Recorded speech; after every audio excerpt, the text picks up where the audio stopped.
Test score analysis, जो मैंने आपसे कहा एनालिसिस कैसे करनी है, तो बेटा मैंने ना मोटा मोटा ऐसे लिख रखा है, क्योंकि मोर और लेस इसी कैटेगरी में डिफरेंट स्टूडेंट्स फॉल कर रहे होंगे। कुछ बच्चों के मार्क्स बिलो 300 हो सकता है आ रहे हो, कुछ बच्चों के अराउंड 300 से 450 के बीच में वो स्कोर करें, कुछ बच्चों के बेटा 450 प्लस स्कोर हो रहे हैं ना। क्योंकि आपके मार्क्स बेटा अलग अलग हैं, तो आपकी स्ट्रैटेजी भी यहाँ से अलग होनी चाहिए, और अलग होगी तभी आप बेटा इफेक्टिवली इन डेज को यूटिलाइज कर पाओगे और बढ़िया नीट एग्जाम दे पाओगे।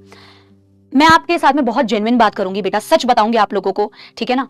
अगर आपके 300 से कम नंबर आ रहे हैं अभी इस वक्त भी, अगर आपके 300 से कम स्कोर आ रहे हैं, आपके बेसिक्स क्लियर नहीं है, आपके बेसिक्स क्लियर नहीं है बच्चों, आपके फंडामेंटल्स क्लियर नहीं है। क्योंकि अगर 300 से कम नंबर आ रहे हैं बेटा, बायोलॉजी इटसेल्फ इज 360, आपके पास फिजिक्स केमिस्ट्री भी है इसके साथ में, मतलब आप ये 4 बॉटनी जूलॉजी फिजिक्स केमिस्ट्री मिला के भी बेटा 300 से ऊपर नहीं जा पा रहे हो। यानी आपके लिए तो बहुत ज्यादा जरूरी है कि आप फुल प्लानर के साथ में बिना टाइम वेस्ट किए हर एक चीज को रिवाइज करो बेटा, हर एक चीज को आपको रिवाइज करने की जरूरत है, क्योंकि बेसिक्स आपके वीक हैं, इसीलिए आपका स्कोर 300 से ऊपर नहीं जा पा रहा।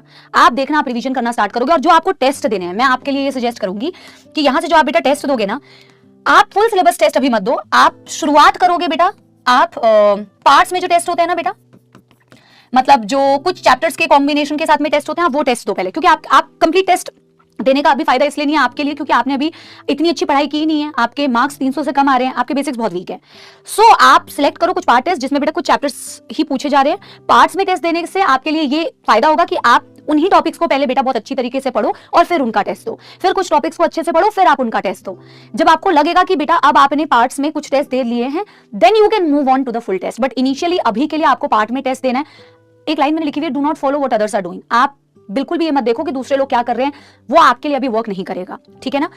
मेक अ प्लानर, आपको अपने बेसिक स्ट्रॉन्ग करने हैं, और बेसिक स्ट्रॉन्ग करने का तरीका यह है कि आपको चीजों को थॉरोली वापस से रिवाइज करना है, अच्छे से रिवाइज करना है, और कुछ टॉपिक्स के पार्ट टेस्ट देना स्टार्ट करो, ठीक है ना। आप वहां से देखना आपकी इंप्रूवमेंट आपको दिखेगी।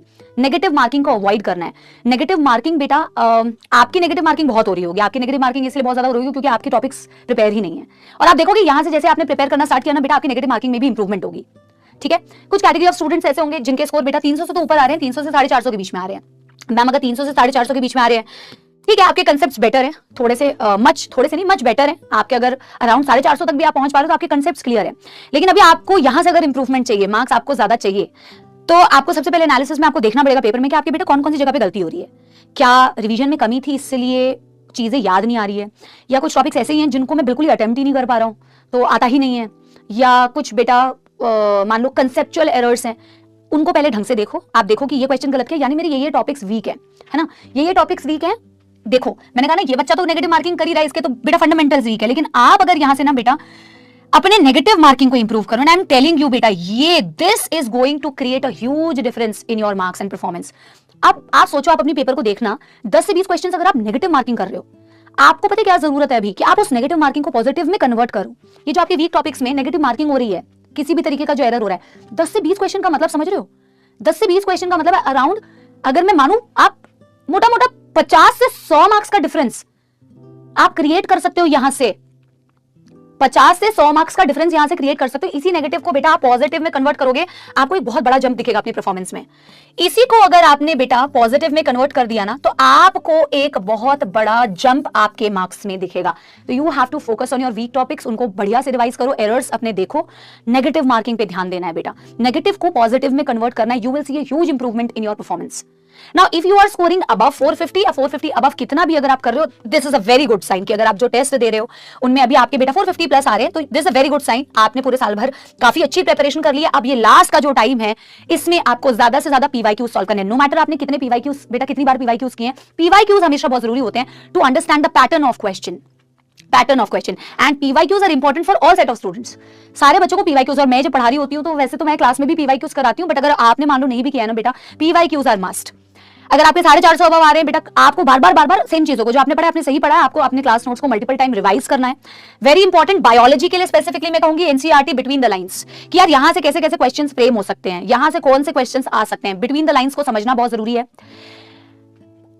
देखो अदर देन द टेस्ट, अब इन बच्चों को मैंने सजेस्ट किया आप पार्ट टेस्ट दो। आपके अगर बेटा 300 से 450 के बीच में मार्क्स आ रहे हैं ना, तो आप दोनों तरीके के टेस्ट दे सकते हो। आप पार्ट टेस्ट भी दो और आप फुल टेस्ट भी दो, this second category of student. आप पार्ट टेस्ट भी दे सकते हो बेटा, फुल टेस्ट भी दे सकते हो, ठीक है ना, दोनों टेस्ट का कॉम्बिनेशन आप कर सकते हो।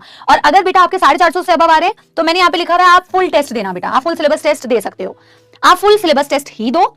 और इसके अलावा तुम्हें अगर चाहिए तो try to solve even more conceptual questions. Like I said, अगर आपके पास समय है बायोलॉजी के लिए, फिजिक्स के लिए, केमिस्ट्री के लिए, try to solve even more conceptual questions other than this full syllabus test, ठीक है ना, जिससे आपकी और ज्यादा इन डेप्थ कंसेप्ट्स की क्लैरिटी होगी। अगर इधर उधर से कोई क्वेश्चन आ भी जाए तो आप वो क्वेश्चंस को भी अटेम्प्ट कर पाओगे। So for you what you are doing, आपने अच्छा ही किया है, बट आप रिवीजन बहुत अच्छे से कीजिए सेम चीज को। आपको लग रहा है कोई टॉपिक्स आपको ज्यादा रिवाइज करने की जरूरत है, उनको रिवाइज कीजिए। बायोलॉजी के लिए एनसीईआरटी को बहुत अच्छे से रिवाइज कीजिए in between the lines, and you try to give बेटा full syllabus test. The students try to give part test also, full test also. इन बच्चों को मैं सजेस्ट करूंगी अभी आप पार्ट टेस्ट बेटा दो, बट टेस्ट